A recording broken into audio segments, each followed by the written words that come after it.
said that terrorism and national security was the most important issue. So right away, you had McCain without any real tools in his toolbox because he was well known not to be a very good manager of the economy or economic issues. He doesn't seem to understand them. Down the stretch, what we saw also in our polling was this amazing increase in the percentage of Catholics and other values voters moving from McCain to Obama. And we were perplexed by this, but then when we stopped and realized these are social issue voters, and social issues weren't on the table. This was a tremendous weakness to the McCain campaign, that he wasn't able to bring to the table a worthy discussion of social issues, an effective discussion of social issues. And so what happened in the end, Obama won the Catholic vote. And it's a critical swing vote in national elections. And he was also able to win the Protestant non-evangelical vote as well. And so those were the real reasons why Palin was brought to the ticket to help with those, but in the end she didn't help at all. So we're going to have lots of discussion time here, but those are the observations that we saw in our numbers, and it was interesting 18 months or 16 months before the election to see just where this thing was going to track, because the core mindset of the American public really didn't change much from April 2007 to November 2008. Joe Frolik, what was your view of the election? Well, a couple things stood out to me, and it actually dovetails pretty well with what Fritz just talked about, which was I've never seen in my years of covering this stuff a more disciplined campaign than the one Barack Obama ran. You know, people talk about message discipline and sticking to your message. If you go back and read his announcement speech back in February of 2007, you look at there, and then if maybe you went and heard him last Sunday on the Mall with Bruce Springsteen, you heard in a lot of ways a speech that was, in a lot of ways, had very strong similarities in terms of change, in terms of turning the page, which was this constant theme of his campaign.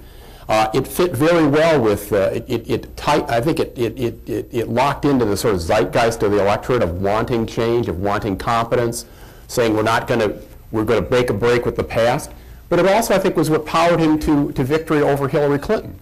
Because she, in many ways, as different a candidate as she may have been because of her gender and her background, she represented, in terms of turning the page, it was to turn the page from the sort of, I think he would say, the mindless partisanship of both parties in which the country's basically been stuck since the late 1980s. So the discipline of staying on that on that theme of talking about change, of not being flustered and pushed off your message, even when people in his own party wanted him to change his message. You'll remember back in mid-August and even to about the middle of September, till just before the economy turned really bad, or people began to realize how bad it was, the behind-the-scenes stories you were hearing, which is always, it's the consultants who aren't on the payroll, who are the ones who then talk to reporters and say, well, they're really screwing up because they're not doing this. On the Democratic side, it was, we should be way far ahead. He must be doing something wrong. And the typical thing that they said that he was doing wrong was he wasn't attacking enough. He wasn't being negative enough. During the convention particularly, again, go back, not to beat up on the Clinton side, but you had James Carville and Paul Begala both out there saying, you've got to become more negative. Even if you read Maureen Dowd, those of you who are fans of Maureen Dowd, her response to the first debate was that he was too passive with his reaction to John McCain. But I think that I think it's his personality, that he's very cool, very collected. He's realized that's the way that he needs to move through life. But it also fit the times perfectly. The confidence that Fritz talked about, one of the ways I think he showed that to people and reassured them that he was ready to be the commander-in-chief was that he did seem so unflappable, no matter what came his way. The sticking to his message, I think, became, in its own way, part of the message of, I know what I need to do.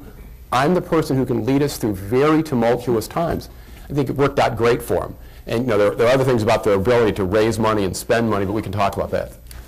Yeah, I was going to pick up on that. I'm John Green from the Bliss Institute, and one of the extraordinary things about this campaign was just the resources that the Obama campaign had along with their allies.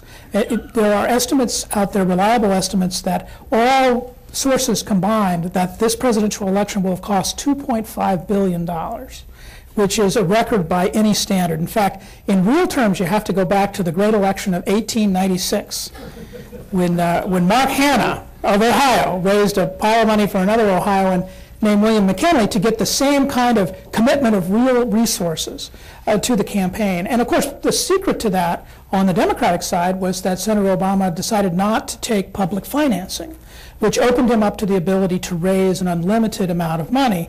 John McCain, the author of the most recent campaign finance reform, was so stuck. I mean, he had to stick with that, and I think in the end that ended up being a problem for the Republicans because they simply didn't have the kind of resources the Democrats had, and even though they were able to get some money from outside groups and from the Republican National Committee, it wasn't coordinated in the way that the Obama campaign was able to do this.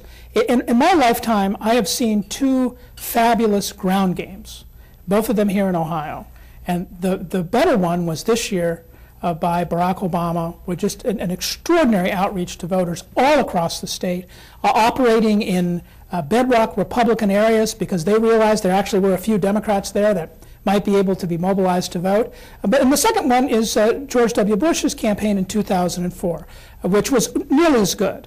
Both of these campaigns were extraordinary in their ability to implement grassroots politics of the kind that most political scientists thought had gone, the way of the dinosaur, or at least the covered wagon.